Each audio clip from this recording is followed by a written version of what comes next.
Hey guys, my name is Gerry, and today I'm going to show you how to update the firmware on your Helix and how to transfer presets from one Helix to another. Let's get started. So before we actually do any updating of any kind, it would be wise to get the most recent version of Line 6 Updater and HXEdit, which is really easy to do.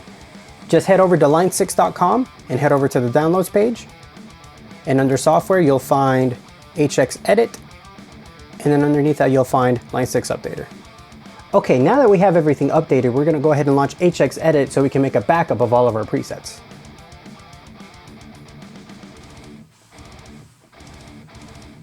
Okay, so we have HXEdit open. You're going to head over to File, and you're going to create a backup. Now it's going to ask you where you want to save your backup to and what you want to call it.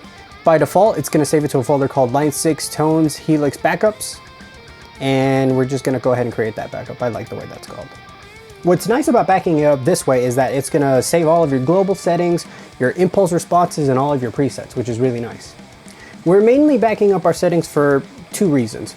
Reason number one being that in case we update the firmware on our Helix, and in this case we're using the Helix rack, and it decides to wipe out all of your settings and all of your presets, we still have a nice backup that we can refer back to. And the second reason is that I have a Helix LT behind me, and we're going to use that same backup to load up all of our presets into the Helix LT. Another thing that I like to make sure of is having all of our IRs saved somewhere on our computer. So I personally keep them in a folder under Documents, Cabinet IRs, Rosen Digital, which is now Lancaster Audio, and you should totally check them out. And here you go, here are all of my Cabinet IRs, just in case. But if you're comfortable with the backup that we just made, then this step is not necessary.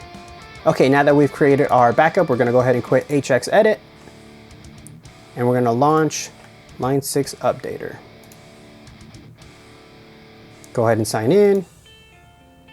And as you can see, my Helix rack is under firmware 2.53. And as of the date of this video, we're actually on 2.60. So we need to update this.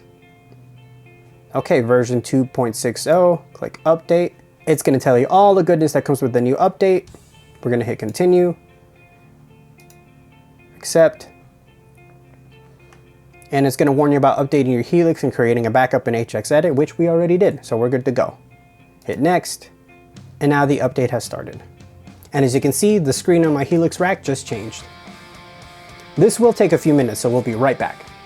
If you have your Helix connected to a mixer while you're updating it, I precaution you to turn the volume down on it, otherwise you're going to get a loud pop sound once it's done updating. Oh, that was scary. Okay, now that the firmware update is done, your Helix will not restart automatically, and it's going to start rebuilding all of the presets. And what's nice about this particular update, I don't think we're going to have to restore from the backup that we just created a second ago, which is going to make our lives a little easier. Okay, now that the Helix has finished rebuilding all of our presets, we're going to go ahead and quit Line 6 Updater, and we're going to open HXEdit.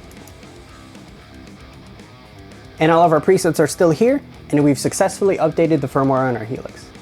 Now let's take all of these presets and upload them to my Helix LT that's right behind me. Okay, so I moved camera B over to my Helix LT, and since this unit in particular is actually fresh out of the box, I'm not worried about creating any backups or anything. So we're just going to go ahead and update it with Line 6 Updater. Go ahead and launch Line 6 Updater. Sign in. There we go, Line 6 LT. And as you can see, I am still behind on the firmware version. So we're going to go ahead and update it to 2.60. Continue, accept, please wait. Now the update has begun. So the Helix LT is actually going to go through the same steps that the Helix rack just went through. So this is also going to take a few minutes, so I'll see you in a second. Okay, now that this firmware update is completed, the Helix LT is now going to restart and rebuild all those presets, just like the Helix rack did. Okay, now that our Helix LT is done rebuilding all of those presets, we're going to go ahead and quit Line 6 Updater. And we're going to launch HXEdit.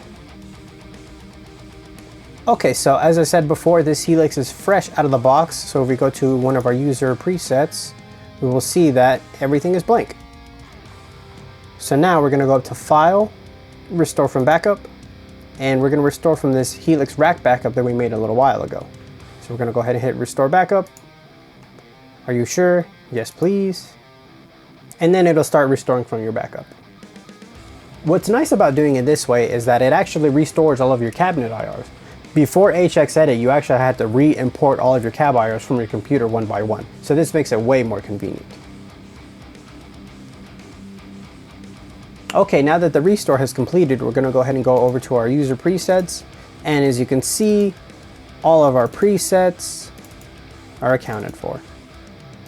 And there you go. That is how you successfully update the firmware on your Helix and how you transfer presets from one Helix to another. One thing to note though, I would double check all of your presets and make sure that everything sounds the same, because what tends to happen with a lot of these firmware updates is that some of the sounds tend to change. So for example, they might update some of the reverbs or delay times, things like that. Because with this particular update, 2.60, we now have wetter reverbs. If you found this tutorial helpful, you can help me out by liking this video and commenting below what other tutorials you would like to see in the future. And for more guitar videos like this one, head over to my channel, hit subscribe, and I will see you next time.